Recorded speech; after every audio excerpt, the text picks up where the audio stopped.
عثمان بزدار کی کرپشن کی پہلی فائل لیفٹیننٹ جنرل نوید مختار کے دور میں میجر جنرل فیض حمید نے بنائی تھی۔ یہ اس وقت ڈی جے سی تھے۔ عثمان بزدار کی کرسی سنبھالتے ہی بزدار خاندان نے کارروائیاں شروع کر دیں۔ بزدار بزرگ نے لاہور میں شراب کے پرمٹس کی ذمہ داری لے لی، دوسرے نے ٹھیکوں پر ہاتھ مارنا شروع کر دیا، جبکہ تیسرا سرکاری فائلیں کلیئر کرانے کی رقمیں لینے لگا۔ فراگوگی اور احسن جمیل گجر کا نام بھی آنے لگا۔ سرکاری افسر اپنی مرضی کی پوسٹنگز کے لیے ڈی جی ایچ لاہور میں فراگ بی بی کے گھر جانے لگے۔ یہ حرکتیں اس قدر بڑھ گئیں کہ لوگوں نے کھلے عام گفتگو شروع کر دی۔ علیم خان نے بھی ایک دن وزیر اعظم کی توجہ اس جانب مبذول کرائی، مگر وزیر اعظم کا کہنا تھا یہ پروپیگنڈا ہے۔ علیم خان نے جواب دیا، آپ مجھے کوئی افسر دے دیں، کوئی عہدہ بتا دیں اور رقم طے کر دیں، میں آپ کو وہ شخص اس رقم میں اپوائنٹ کر کے دکھا دوں گا۔ لیکن وزیر اعظم نے بات ٹال دی۔ یہ باتیں بہرحال چلتے چلتے اسٹیبلشمنٹ تک پہنچ گئیں۔ جنرل نوید مختار اس وقت ڈی جی آئی اور میجر جنرل فیض حمید ڈی جی سی تھے۔ بزدار ریئیکٹ کے بارے میں معلومات جمع کی گئیں تو معاملہ کہیں زیادہ سنگین نکلا۔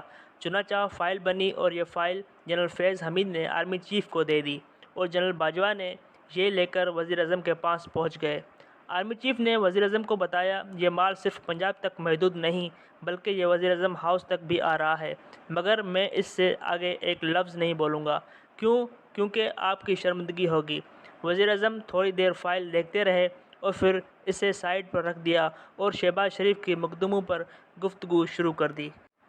میں یہاں آپ کو یہ بھی بتاتا چلوں، عثمان بزدار کے خلاف پہلی شکایت اسد عمر، شاہ محمود قریشی، پرویز خٹک اور فواد چودھری نے کی تھی۔ یہ چاروں 2019 کے شروع میں اکٹھے آرمی چیف کے پاس گئے تھے اور ان سے درخواست کی تھی، آپ ہمارے عثمان بزدار سے جان چھڑوا دیں ورنہ ہم 6 ماہ میں فارغ ہو جائیں گے۔ ان کے ساتھ ایک اور سیاستدان بھی تھے اور یہ بات مجھے اس سیاستدان نے 2019 کے وسط میں بتائی تھی۔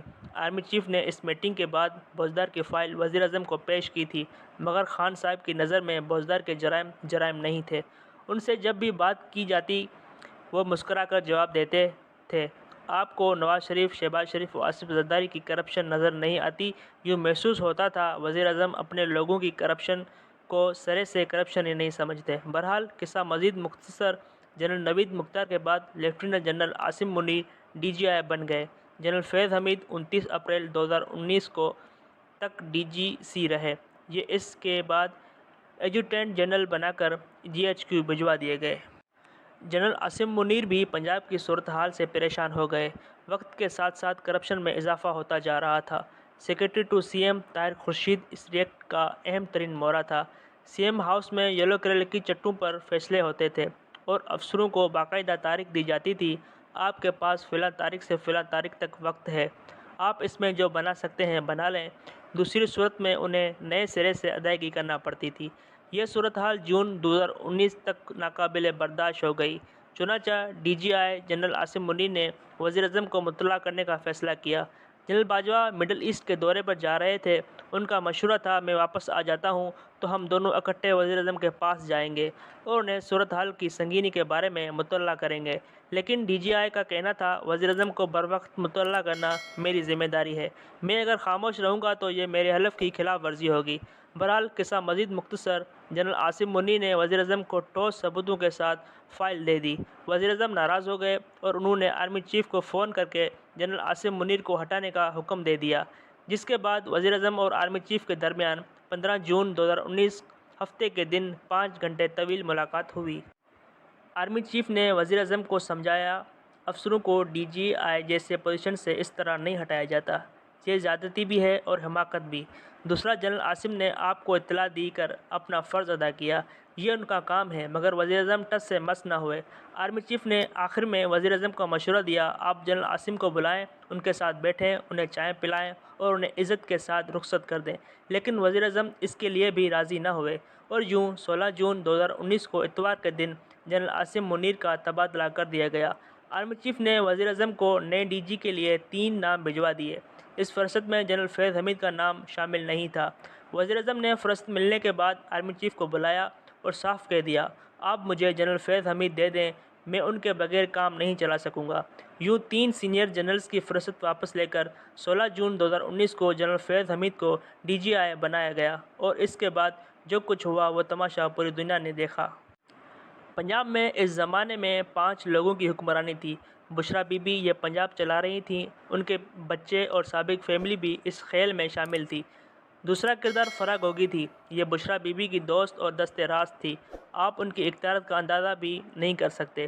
تیسرا کردار طاہر خورشید تھا، یہ سیکرٹری ٹو CM تھا۔ آپ اس کے اختیارات کا اندازہ اس چیز سے لگا لیجئے، PTI نے اس زمانے میں صرف ایک ضمنی الیکشن جیتا، اور وہ طاہر خورشید کے داماد حسن سلیم بریار کا الیکشن تھا۔ یہ خاصا متنازع ہوا۔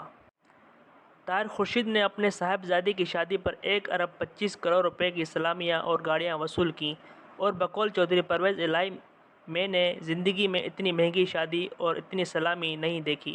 طاہر خورشید کے صمدی بریار خاندان نے اب ایک ٹیلی ویژن چینل بھی شروع کر لیا ہے۔ طاہر خورشید اس وقت لندن میں ہیں، اور یہ بھی اعظم خان کی طرح وعدہ معاف بننے کے لیے تیار ہیں۔ چوتھی طاقت وزیر اعظم خود تھے۔ یہ بھی IG اور چیف سیکرٹری کے ذریعے صوبہ چلانے کی کوشش کر رہے تھے۔ عمران خان نے 3.5 برسوں میں 7 IG اور 5 چیف سیکرٹری تبدیل کیے، لیکن اس کے باوجود صوبہ نہ چل سکا۔ کیوں؟ کیونکہ صوبے کے تمام تنابیں بشرا بی بی، فرح گوگی اور طاہر خورشید کے ہاتھوں میں تھیں، اور جب تک ان کا بندوبست نہ کیا جاتا صوبہ نہیں چل سکتا تھا، اور آخر میں وزیر اعلیٰ عثمان بزدار آتے تھے۔ یہ نام کے ہی صحیح، لیکن یہ وزیر اعلیٰ تھے، چنانچہ ان کا ہاتھ پڑتا تھا، یہ بھی نہیں چوکتے تھے۔ 5 کھلاڑیوں کے اس کھیل میں ملک کا بیڑا غرق ہو گیا۔ یہ ملک اگر آج مہنگائی، بے روزگاری، سیاسی افراتفری، لاقانونیت، آئینی بے بسی اور عدم استحکام کا شکار ہے تو ہمیں یہ ماننا ہوگا، اس کی وجہ 3.5 سال کا وہ مس ایڈونچر تھا۔ اسٹیبلشمنٹ نے جلد بازی میں نواز شریف کو ہٹا کر عمران خان کو مستند اقتدار پر بٹھا دیا، اور اس کے بعد اس فالٹی پروجیکٹ کا کامیابی کے لیے اداروں کے ساکھ کو داؤں پر لگا دیا گیا۔ چنانچہ آج ملک اس غلطی کی فصل کاٹ رہا ہے، اور یہ فصل ہر روز بڑھ رہی ہے۔ آپ تازہ ترین صورتحال دیکھ لیں۔ صدر نے اتوار کی صبح آرمی ایکٹ اور آفیشل سیکرٹ ایکٹ کے بارے میں ٹویٹ کر دی، جس کے بعد نیا بحران پیدا ہو گیا۔ صدر ملک کا اعلیٰ ترین عہدہ ہوتا ہے، اور اس عہدے سے اس قسم کی ٹویٹ کا مطلب کیا ہو سکتا ہے؟ اس کا صرف ایک ہی مطلب ہے، صدر بھی جلتی ہوئی آگ پر پیٹرول چھڑکنے والوں میں شامل ہیں۔ سپریم کورٹ آف پاکستان بھی دوبارہ ایکٹیو ہو رہی ہے۔ چنانچہ پھر 1-2 ماہ میں ملک کہاں کھڑا ہوگا؟ میرا ذاتی خیال ہے، ہم اگر اس بحران سے نکلنا چاہتے ہیں تو پھر ہمیں کچھ بنیادی فیصلے کرنا ہوں گے۔ ان فیصلوں میں پہلا فیصلہ ایکسٹینشن پر پابندی ہونی چاہیے۔ ملک میں کسی بھی عہدیدار کی مدت ملازمت میں اضافہ نہ کیا جائے، خواہ ایٹمی جنگ ہی کیوں نہ چھڑ جائے۔ آپ یقین کریں، ملک کے 90% بحرانوں کی جڑ ایکسٹینشن ہے۔ دوسرا فیصلہ مسلح افواج کے سربراہوں کا تعین سینیٹی کی بنیاد پر سپریم کورٹ کے ماڈل پر ہونا چاہیے۔ وزیر اعظم کے پاس یہ اختیار نہیں ہونا چاہیے، میرا چیف اور تیرا چیف نے ملک کو برباد کر کے رکھ دیا ہے۔ تیسرا فیصلہ، آپ نے آئین میں جتنی ترامیم کرنی ہے ایک ہی بار کر لیں، اور اس کے بعد آئین میں کوئی تبدیلی ہوگی اور نہ کوئی چھیڑ چھاڑ، اور چپراسی سے لے کر صدر تک پورا ملک اس پر عمل کرے گا۔ اور چوتھا فیصلہ، عدلیہ میں ڈائریکٹ انڈکشن ختم کر دی جائے، فوج کی طرح عدلیہ میں بھی بھرتیاں ہوں اور جج فلٹر ہو کر سپریم کورٹ تک پہنچیں۔ اب ہر سیاسی جماعت اپنی مرضی کے وکلا کو جج بنا دیتی ہے، اور وہ آ کر ملک کی مزید مت مار دیتے ہیں۔